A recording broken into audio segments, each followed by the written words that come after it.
Support WrestleTalk! Give us a subscribe. 2018 has seen mega wrestling debuts with mainstream appeal, independent stars dominate the internet scene, the incredible comeback of modern-day legends, women actually being treated seriously in WWE, and NXT call-ups to the main roster. Okay, well, maybe not the NXT call-ups part. But who are the absolute best when packaged alongside their character promo skills and whether or not they can move the all-important audience numbers? I'm Ollie Davis, and us here at WrestleTalk have made a very bad attempt of answering that question with the top 10 best wrestlers of 2018. And start posting your favourite wrestlers of the year in the comments below to make us feel bad about all the ones we left off. Number 10, Ronda Rousey. It seems Ollie and I spent most of 2017 talking about the rumours of WWE signing former UFC star Ronda Rousey to their world of professional wrestling, or sports entertainment. And she came in with quite the bit of fanfare at the Royal Rumble in January 2018. However, it was a rocky start for Ronnie, with her promos lacking impact and that deer in headlight look when it came to doing moves. That all changed at WrestleMania when she was part of easily the best match of the whole night. Since then, she's had consistently great matches with the likes of Alexa Bliss, Nia Jax and Charlotte Flair. In fact, she's yet to have a bad match in WWE. You could almost say she has a 100% success rate in match quality. And while some still aren't keen on her promo work, her in-ring ability and quickness to pick this game up, even if her matches are rehearsed within an inch of their lives, Ronda Rousey has had a terrific 2018. Number 9, Pentagon Jr. Pentagon Jr. is one of those few characters in wrestling that actually gives me chills. When a lot of luchadors are out there seeming fairly fun, I am looking at you, Lucha House Party, you put down your piñatas. Pentagon is the other end of the spectrum. He's got a seriously spooky look, electric intensity, and is one heck of an in-ring performer. No wonder both he and brother Ray Phoenix, the Lucha Brothers, if you will, are constantly on the rumor list for talent WWE is desperate to sign. But it's not like he's had a fallow year outside of Vince's company either. He bested Austin Aries to become the Impact World Champion, had a string of belters with Sami Callihan, plus a return to AAA. And he already looks to be starting off 2019 with a bang, with a shot at Impact Tag Champs LAX on January 6th. I have zero fear that 2019 is going to be a very good year for Pentagon Jr. Number 8, KAZUCHIKA Okada. Arguably the greatest wrestler in the world, if not the top 2 or 3, is in at number 8 here in our list. Despite him being New Japan's top champion for the first 6 months of the year, and wrestling 5 and 5.5 star matches against Hiroshi Tanahashi, and losing his belt to Kenny Omega in a 7-star match, widely considered to be the greatest wrestling match of all time, he's in at number 8. I think it's because 2018 has been Okada's year of decline. Not in a bad way, just because he's been at the top for so long, it's now time to go slightly back down the card again, which means a lot of the great character work he's done hasn't been as celebrated. His low-key split with longtime manager Gedo was a brilliant setup for the larger implosion of Okada's Chaos faction a few months later, and more importantly, he dyed his hair a different colour. Number 7, Will Ospreay. It seems like so long ago that the world discovered the name Will Ospreay via that gif of him and Ricochet. And boy howdy, has this boy had a great 2018. For me personally, he's been involved in some of my favourite matches across various promotions. From his series in New Japan against Marty Scurll, as well as the likes of Hiromu Takahashi, Kushida, Kazuchika Okada and more, his match of the year candidate with Walter in OTT, his incredible work in Rev Pro, and the fact he's been one of the most consistent guys for WOS Wrestling. Don Callis may claim that he needs to slow down or he won't be walking into his 30s, and that Spanish fly on the apron botch may suggest he's right. But we here at WrestleTalk salute the amazing flip, psychology, and ring presence of the aerial assassin Will Ospreay. I, for one, cannot wait to see his 2 dream matches next year against Kota Ibushi at Wrestle Kingdom and Pac at High Stakes. Number 6, Johnny Gargano.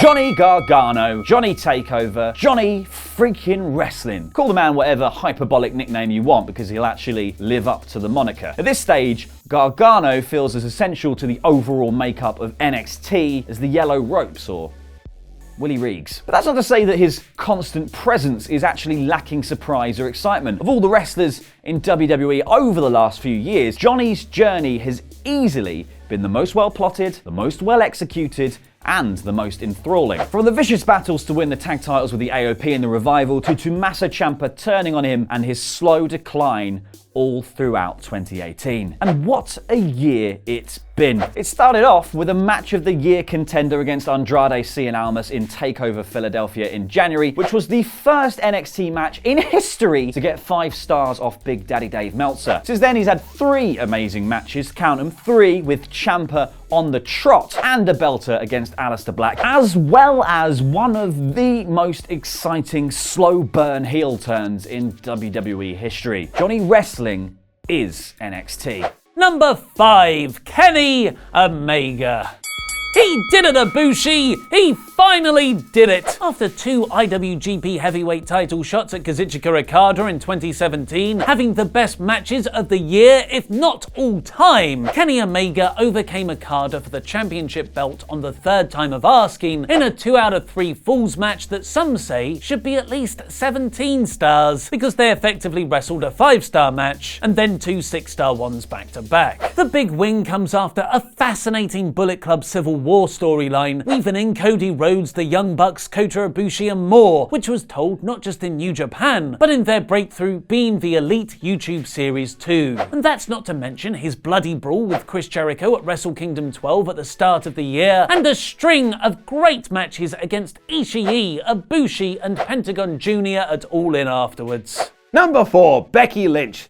Is there anyone who has had more of a meteoric rise in popularity in 2018 than Becky Lynch? I mean, earlier this year, we posted a video asking if WWE had botched the last kicker because she hadn't had a storyline for the better part of 18 months. And Becky still wasn't doing anything until the summer of 2018, having meaningless matches on SmackDown or being part of the WrestleMania Women's Battle Royal. But then, the summer of 2018 happened. Her supposed heel turn at SummerSlam changed the landscape of WWE. Becky debuted this badass character that resonated with fans like nothing we've seen in years. She spoke to the people and the people got behind her, despite her saying we turned our backs on her. Since then, she's won the SmackDown Women's Championship, become the man, and left 2018 with one of the best Raw closing images of the whole year. Bleeding from her broken face in the crowd, staring down Raw Women's Champion Ronda Rousey. Couple that with her superb Twitter game and a great series of matches with Charlotte Flair, and Becky Lynch has completely turned around her 2018. And I can't wait to see what she does in 2019. Number 3, Tommaso Ciampa. Not even British gas have generated as much heat as Tommaso Ciampa. When it comes to heat, he's like Dante's Peak. He's grandma meltingly hot. And 2018 has just proved it. After being shelved for much of 2017 due to injury, Ciampa walked back onto the scene and laid out Johnny Gargano with a crutch at TakeOver Philadelphia, instantly gaining molten levels of heat. He then cost Johnny his job with another bout of interference, made a wicked t-shirt and refused to sell it, which I am still sore about. Bested Gargano in a Chicago street fight where he spat on and then threw away Johnny's wedding ring, was a proper a-hole on Twitter for most of the year, and most dastardly of all, he won the NXT Championship from Aleister Black. Ciampa's litany of sins has made the audience so cross that he didn't even need to have entrance music for most of the year, instead just coming out to a chorus of boos. But while he's being a terrible bastard, he has also had nothing but amazing matches. It may well be the black heart of NXT, but it's beating stronger than ever. Number 2, Walter.